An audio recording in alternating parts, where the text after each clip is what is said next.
Dicen, por cierto, el canal es de Herederos de Alberdi. Dicen, oye, la pobreza argentina, si es que hay, yo qué sé, no vivo allí, es culpa de Milei. Milei está haciendo todo mal, está subiendo los precios, está todo mal. Vamos a ver este vídeo donde dice, la pobreza es culpa de Milei, lo pregunta. A ver qué nos cuenta este hombre argentino.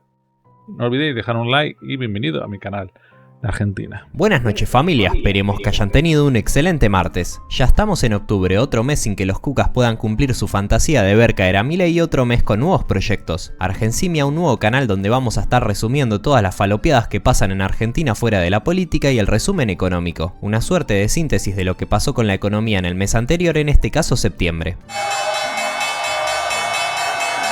Hace ya 10 meses que el presidente Milei llegó al poder con la promesa de mejorar la economía. La misión de exterminar la inflación y reactivar el crecimiento económico guían los pasos de las fuerzas del cielo. ¿Qué pasó entonces con la economía en septiembre? ¿Cuánto nos falta para ser Irlanda? ¿Te vas a poder hacer la casa con Milei? Primero que nada vamos con el dato central de la economía argentina, la cantidad de gatos de Alberto. Whisky, peña, vinito, un dedito de momia para fumar, listo, con esto estamos. Nah, mentira, la inflación. En septiembre se conoció el dato de inflación de agosto, 4,2%. Un nivel de inflación elevado comparado con el mundo civilizado, pero mucho menor que el 25% mensual de diciembre de 2023. Aunque es verdad que si uno le presta atención a los últimos meses de la gestión Milei, observa que desde mayo que la inflación gira en torno al 4% y no puede romper ese umbral. Sin embargo, tenemos bastantes datos adelantados que nos hablan de que el proceso de desinflación va a seguir continuando, más una pequeña ayuda por la quita del impuesto país que bajó el primer día del mes, así que en septiembre la inflación ya podría dar por debajo del 4%. Anulen bufas, sabandijas. Pero antes de seguir, hablemos de nuestro nuevo sponsor, Libertarios Store. Despejado, de nada sirve que los precios aumenten cada vez menos si el nivel de vida de la gente no mejora. Entonces, ¿cómo andan los salarios argentinos? Bueno, lamentablemente todavía no somos Alemania, pero el INDEC nos mostró lo siguiente. Como vemos en este gráfico, el promedio de todos los salarios lleva 4 meses seguidos en recuperación, habiendo abandonado el piso que tocaron en marzo, donde se registraba una caída del 15% respecto de inicios del gobierno. Mientras que hoy en día están un poco más de un 7% por debajo respecto de inicios del gobierno. O sea, digamos, ya se ha recuperado la mitad de lo perdido por el ajuste. Si vamos únicamente a los salarios privados, vemos que la evolución es bastante similar. Según el RIPTE, o sea, los salarios privados que tienen continuidad en los últimos 13 meses, vemos que incluso están mejor, habiendo recuperado hasta el punto de estar tan solo un 5% abajo respecto de inicios del gobierno. Y si vamos a los salarios informales, según el INDEC, están recuperándose de manera acelerada, que habiendo perdido casi un 30% en el piso de la crisis, hoy ya se encuentran un 10% abajo respecto de inicios del gobierno. Resulta que no imprimir papelitos para financiar campañas políticas de un candidato ultramerquero funciona. Aunque según los cucas esta no es la película completa, porque si bien son buenas noticias el hecho de que suban los salarios, puede que cada vez menos gente tenga trabajo. Respecto de esto, el INDEC ha relevado los datos de desempleo del segundo trimestre de 2024. Desde los medios cucas se estuvo hablando cifras de despidos de a cientos de miles y de un supuesto desempleo que andaría por números de mucha gravedad. Sin embargo, como vemos en este gráfico, podemos ver cómo el desempleo se mantiene estable durante todo el gobierno de Milei en números cercanos al 7%. Y si bien aumentó respecto de los últimos meses del gobierno de Piña Fernández, sigue siendo un número bastante bajo para la coyuntura de ajuste que estamos viviendo. Por ejemplo, durante la crisis del 2001 el desempleo llegó a la locura de casi el 20%, y de hecho el desempleo promedio de los últimos 20 años es del 7,8%, mayor al 7,6% actual. ¡Aguante Milei, cuca de mierda!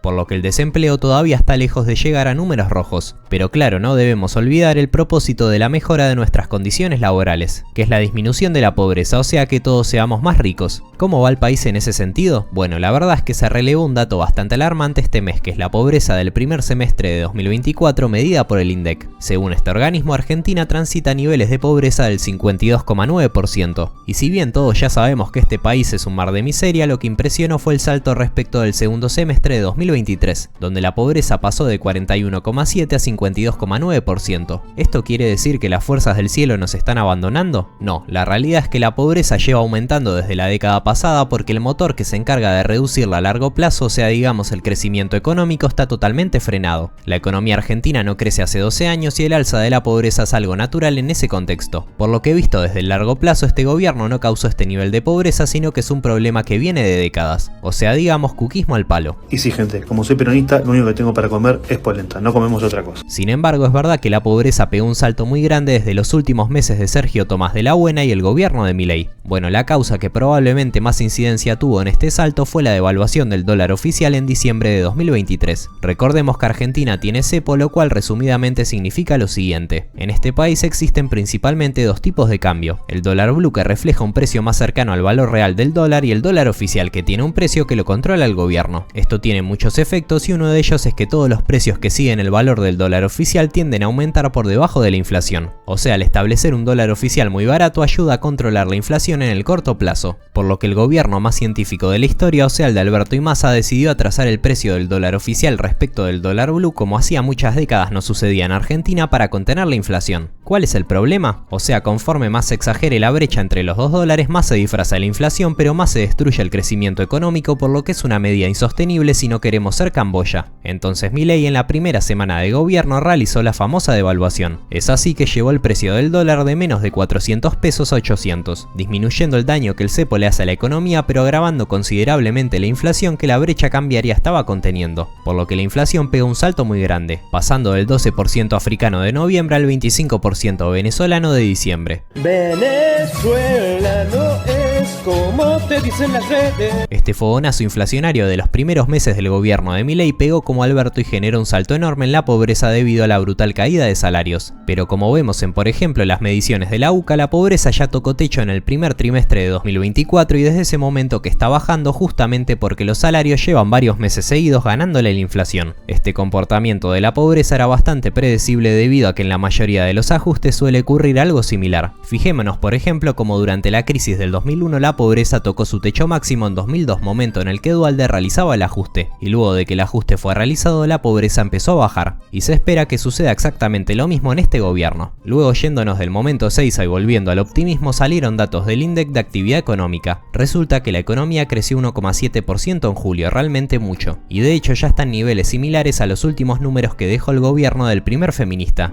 Les prometo que el primer feminista voy a ser yo. Aunque obviamente estos datos están inflados por la brutal recuperación del campo luego de la sequía de 2023, pero se observan varios datos que muestran mucho optimismo, con muchos sectores que dejan de caer tanto y otros que empiezan a crecer. Y hablando de optimismo, el riesgo país bajó de casi 1500 puntos a 1300 durante septiembre. Me parece perfecto, me parece lo ideal. Lo cual refleja cómo aumenta la confianza en el gobierno conforme pasa el tiempo, y si bien tiene buenos y malos momentos, la brutal diferencia con el gobierno anterior, que registraba niveles superiores a los 2000 puntos de riesgo país dignos de un conflicto armado, aunque no era solamente peronismo. En una línea similar, las acciones argentinas subieron alrededor de un 3%. Además, el dólar blue pasó de alrededor de 1300 pesos a casi estar por debajo de los 1200, y el dólar MEP incluso logró perforar los 1200 pesos, mientras que el dólar oficial está a 990, por lo que la brecha se mantiene levemente por encima del 20%. Esto es importante para que el gobierno pueda salir con facilidad del cepo y para acumular reservas, que crecieron bastante este mes, llegando a los 29.000 millones de dólares brutos. Y por último, la cantidad de dólares que están entrando por el blanqueo son totalmente superadoras y se perfila para ser el blanqueo más exitoso de la historia. Hay cosas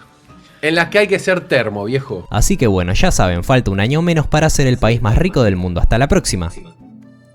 La pregunta es: ¿eres más rico? ¿Eres más pobre? ¿Te gusta Milei? ¿No te gusta Milei? La pobreza. Y la otra pregunta es: ¿la pobreza de Argentina es culpa de Milei y encima está aumentando? Tic-tac, amigo mío. Tic-tac. ¡Tú! Sí, tú. ¿Eres rico? ¿Seguro? Pues cómprate uno de mis libros. Aquí abajo, ¿qué te crees? ¿Que esto que tiene aquí abajo he puesto un caballero porque me aburría? No, es un libro mío. He escrito 6 libros. Lo digo todos mis vídeos. Muchos argentinos ya han leído muchos libros míos. Un total de 1200 y pico libros se vendían en toda Argentina. No está mal. No está mal. Puede ser uno. He escrito 6 libros y los tenéis todos en Amazon. En digital están casi gratis. Gratis. Valen $1 o menos. No sé cuánto. Bueno, no sé cuánto vale en Argentina. En Amazon.com ponen mi nombre, Héctor, que lo pone ahí abajo, abajo mío aquí. Héctor, me la salvas. Y seguramente la vida te irá mejor. Es una especie de... es como una forma de donarme, ¿no? O si te gusta leer, pues cómpralo igualmente. Cuando sea famoso y hagan películas sobre mis libros, recordaré a esta gente que confió en mí cuando yo no era nadie. Sí, señor.